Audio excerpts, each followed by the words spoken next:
અંતે મહા મહેનતે 100 કલાક જેટલો ડ્રામા ચાલ્યો તમિલનાડુમાં, જ્યારે એમને બહુમતીનો આંકડો છે 118 સાબિત કરવાનો હતો ફ્લોર ટેસ્ટમાં. 121નું સમર્થન પત્ર હતું થલાપતિ વિજય પાસે. વિજય થલાપતિએ ફ્લોર ટેસ્ટમાં એમને 144 મતો મળ્યા હોવાની વાત. એઆઈએડીએમકેના એક જૂથે ટીવીકેને સમર્થન જાહેર કર્યું, જ્યારે તમિલનાડુમાં થલાપતિ વિજયની હવે મજબૂત સરકાર જે છે તે જોવા મળી રહી છે. હજુ સુધી તમે અમારી ચેનલને સબસ્ક્રાઇબ નથી કરી તો અત્યારે જ ન્યૂઝરૂમ ગુજરાતને સબસ્ક્રાઇબ કરો, ફેસબુક અને ઇન્સ્ટાગ્રામ પર ફોલો કરો.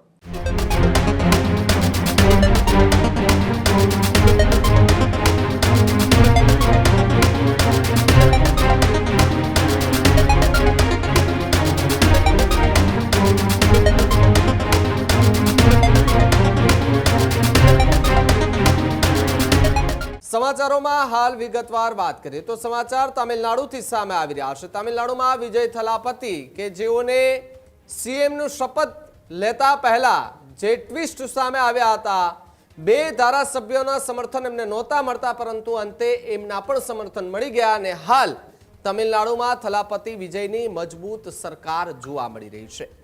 વિજય થલાપતિએ ફ્લોર ટેસ્ટમાં એમને 144 મતો મળ્યા હોવાની વાત, જ્યારે ટીવીકેને સ્થિર સરકાર ચલાવવા મજબૂત સમર્થન મળી રહ્યું છે.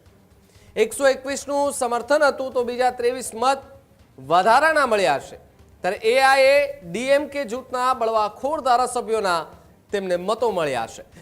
એઆઈએડીએમકેના એક જૂથે ટીવીકેને સમર્થન જાહેર કર્યું. એઆઈએડીએમકેના એક જૂથે પણ પક્ષમાં જે છે તે બળવો કર્યો, જ્યારે ટીવીકેને બહુમતથી જંગી મત વધારે મળતા મજબૂત સરકાર જે છે તે અત્યારે જોવા મળી રહી છે. એટલે કે થલાપતિ વિજયને સીએમ બનાવવા માટે ખૂબ મહેનત તો થઈ જ છે, પરંતુ હાલ જે પ્રમાણે વિજય થલાપતિ કે જેઓની સારી લીડથી એ વિસ્તારમાં જીત થઈ, સીએમ પદનો ચહેરો તેમને ત્યારે માનવામાં આવ્યો. જો કે આમ તો નક્કી મનાઈ રહ્યું હતું કે તામિલનાડુની અંદર સીએમ પદનો ચહેરો એ જે નક્કી કરવામાં આવ્યો છે એમને જે ખુરશી મળશે અને એ જ ખુરશી પર વિજય થલાપતિ જે છે તેઓ બેસશે. જો કે એમના જે શપથ ગ્રહણ કાર્યક્રમ હતો તે દરમિયાન આપણે જોયું હતું કે રાહુલ ગાંધી સહિતના દિગ્ગજ નેતાઓ ઉપસ્થિત હતા, જ્યારે તેઓ પોતાની એ ચેમ્બરની અંદર આપણે આ દ્રશ્યો દેખાઈ રહ્યા હશે, ચેમ્બરની અંદર ગયા ત્યારે પણ એક ખુશ મિજાજમાં જોવા મળી રહ્યા હતા. એટલે કે સીએમ પદનો ચહેરો જે છે તેમને માનવામાં આવતો હતો ને એમને જ સીએમ ત્યાં બનાવવામાં આવ્યા. જો કે એ પછી પણ ઘણા બધા ટ્વિસ્ટો જે છે તે ત્યાંની રાજનીતિમાં છવાઈ ગયેલા જોવા મળી રહ્યા હતા, જ્યારે તમિલનાડુમાં થલાપતિ વિજયની હવે મજબૂત સરકાર જે છે તે જોવા મળી રહી છે.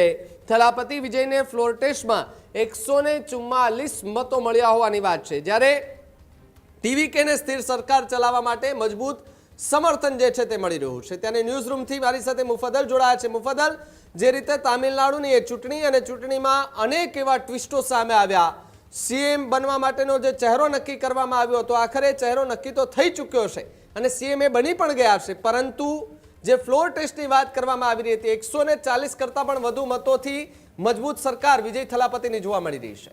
તો તમિલનાડુમાં જે પણ થયું એ એક ઐતિહાસિક ઘટનાક્રમ છે. જયલલિતાની જે પાર્ટી છે, સ્વર્ગસ્થ જયલલિતાની પાર્ટી, એના અંત તરફ આગળ વધી રહી છે એ જોવા મળ્યું તમિલનાડુમાં, જ્યારે એક આખું જે બળવાખોર જૂથ છે એઆઈડીએમકેનું, એણે સરકારને સમર્થન આપ્યું, એટલે કે તમિલગા વેત્રી કઝગમને સમર્થન આપ્યું. થલાપતિ વિજયની સરકાર જ્યારે બનવા માટે કોશિશ કરી રહી હતી, 3 વાર રાજ્યપાલને મળવા ગયા, પણ એ 3ય વાર એમને ખાલી હાથ પાછા ફરવું પડ્યું, કેમ કે એમની પાસે પૂરતું સમર્થન નહોતું. અંતે મહા મહેનતે 100 કલાક જેટલો ડ્રામા ચાલ્યો તમિલનાડુમાં.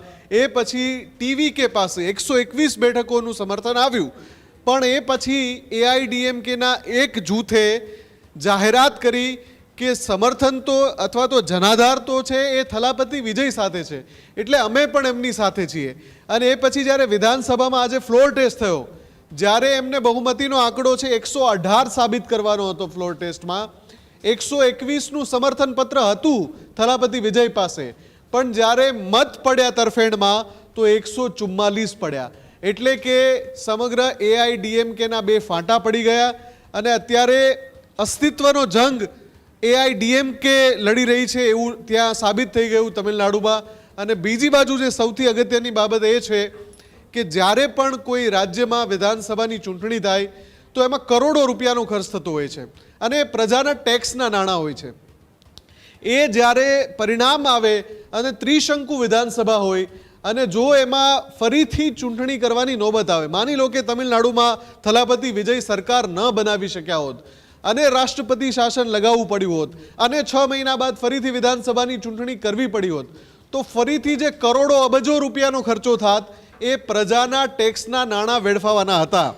પણ તમે જુઓ કે જે રીતે થલાપતિ વિજયને 121 ધારાસભ્યોનું સમર્થન મળી ગયું, એ પછી એઆઈડીએમકેમાં ફાટા પડ્યા અને એઆઈડીએમકેના જે બળવાખોર ધારાસભ્યો છે એમણે ફ્લોર ટેસ્ટમાં સમર્થન આપીને ટીવીકેને સાબિત કરી દીધું કે હવે ટીવીકે પાસે 5 વર્ષનું શાસન ચલાવવા માટે એક સ્થિર સરકાર જેટલું બહુમત છે. 144 એટલે 118ના બહુમતીના આંકડા કરતાં આ આંકડો ખૂબ મોટો છે અને એ સાબિત કરે છે કે 5 વર્ષ સુધી હવે થલાપતિ વિજયને સત્તાના સિંહાસન પરથી કોઈ હટાવી નહીં શકે. ભાવિક, બિલકુલ આભાર મુફદ્દલ, જોડા બદલ અને માહિતી બદલ. હજુ સુધી તમે અમારી ચેનલને સબસ્ક્રાઇબ નથી કરી તો અત્યારે જ ન્યૂઝરૂમ ગુજરાતને સબસ્ક્રાઇબ કરો, ફેસબુક અને ઇન્સ્ટાગ્રામ પર ફોલો કરો.